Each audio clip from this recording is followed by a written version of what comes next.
সুধী দর্শক,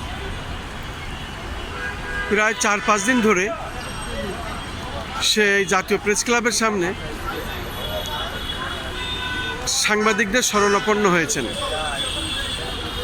এবং ধারাবাহিকভাবে সে তার কিছু কথা বলছেন।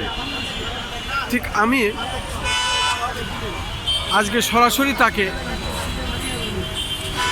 জিজ্ঞাসা করছি যে আপনি জুলাই যোদ্ধা হয়েছেন, আমিও জুলাই যোদ্ধা, এবং এই জুলাই যোদ্ধা যারা করেছে দেশের স্বার্থে, জাতির স্বার্থে, এবং এই জুলাই যোদ্ধাদের ফসল হচ্ছে বর্তমান সরকার এবং এই সরকারের মাননীয় প্রধানমন্ত্রী জনাব তারেক রহমান।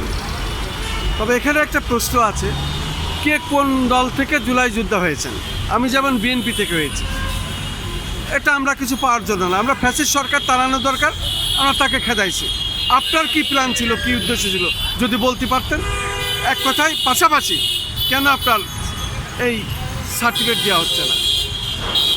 আমি মোহাম্মদ মেহেদি হাসান, দিনাজপুর চিরিবন্দর উপজেলা আমার স্থানীয় বাড়ি। আমি একজন প্রফেশনাল শিক্ষার্থী। আসলে আমরা কোনো দলের নেতৃত্বে বা নির্দেশনা ছাড়াই জুলাইতে অংশগ্রহণ করি, দেশের মানুষের স্বার্থে, দেশের স্বার্থে। আমাদের অন্য কোনো উদ্দেশ্য ছিল না, এখনও নাই, ইনশাল্লাহ আগামীতেও থাকবে না। আমরা শিক্ষার্থী সব সময় দেশের কল্যাণে নিয়োজিত। তবে আমি দেশের স্বার্থে আজকে এত বড় ভূমিকা রাখার পরেও নিজেই দেশের শিক্ষা ব্যবস্থা থেকে বঞ্চিত। আমি আমার সার্টিফিকেট কোর্স সম্পূর্ণ করার পরেও আজকে দীর্ঘ 7 মাস ধরে কর্মবঞ্চিত, শিক্ষাবঞ্চিত। মাননীয় প্রধানমন্ত্রীর শরণাপন্ন আমি হয়েছি। আমি মাননীয় প্রধানমন্ত্রীর কাছে বিশেষ অনুরোধ, আমি আমার সংশ্লিষ্ট অধিদপ্তরে কোথাও কোনো বিচার পাইনি, কাজে আপনার দৃষ্টি আমি আকর্ষণ করছি। আপনি আমার শিক্ষা সনদটি আমাকে ফিরিয়ে দেওয়ার জন্য আপনি সহযোগিতা করবেন, এটাই আপনার কাছে আমার। কাকে অনুরোধ করবেন? উনি কাকে অনুরোধ করবেন? উনি আমাদের সংশ্লিষ্ট আইসিএবিকে অনুরোধ করতে পারেন, আমার রহমান কাশেম সিএ ফার্মকে অনুরোধ করতে পারেন।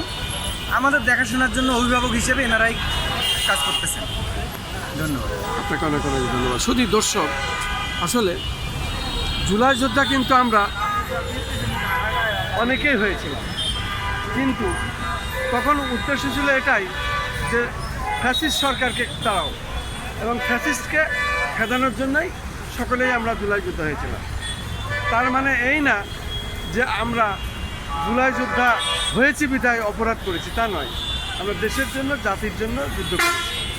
যখন যেটা প্রয়োজন এই দেশের জনগণ, তখন সেটাই করেছে। তার মানে আমি এটাই বোঝানোর চেষ্টা করেছি যে আমার বাবা মা কিন্তু মুক্তিযোদ্ধা, আমি মুক্তিযোদ্ধার সহযোগী, আমার দুটো ভাই মুক্তিযোদ্ধা। ওনারা মৃত্যুবরণ করেছেন। ওনারা বলেছিলেন যে আমরা সার্টিফিকেটের জন্য যুদ্ধ করিনি।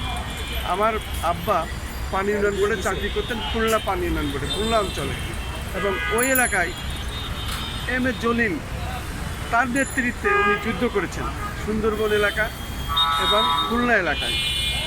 পাশাপাশি আমরা দেখেছি যে আমাদের দিয়ে তখন চিঠিপত্র বিভিন্ন মুক্তিযোদ্ধাদের কাছে পাঠাতেন। উনি পুলিশের চাকরি করতেন ব্রিটিশ আমলে, সে কারণে উনি ওনার মুক্তিযোদ্ধাদের যারা সহপাঠী ছিল উনি ট্রেনিংটা উনি দিতেন, অস্ত্রের ট্রেনিং দিতেন। আজকে ঠিক তেমনই একটি বিষয় এসে দাঁড়িয়েছে, মুক্তিযোদ্ধার প্রজন্ম যারা, আসলে এরা তো সেই মুক্তিযোদ্ধা দেখে নাই, আমরা দেখেছি। তাদের কেন শিক্ষা জীবনে এইভাবে কলঙ্কিত করা হচ্ছে? সে জুলাই যুদ্ধ হয়েছে, তাতে কি হয়েছে? সে দেশের জন্য, জাতির জন্য কাজ করেছে। আমরা চাই মাননীয় প্রধানমন্ত্রী তার বিষয়টা বিশেষভাবে দেখবেন এবং এই বয়সে তার শিক্ষা জীবনে সে যেন তার কর্মজীবনে আবার ফিরে আসতে পারে এই শিক্ষার সার্টিফিকেটটা পেয়ে। এটাই আমি জানাচ্ছি, আপনার প্রতি দাবি জানাচ্ছি। ধন্যবাদ।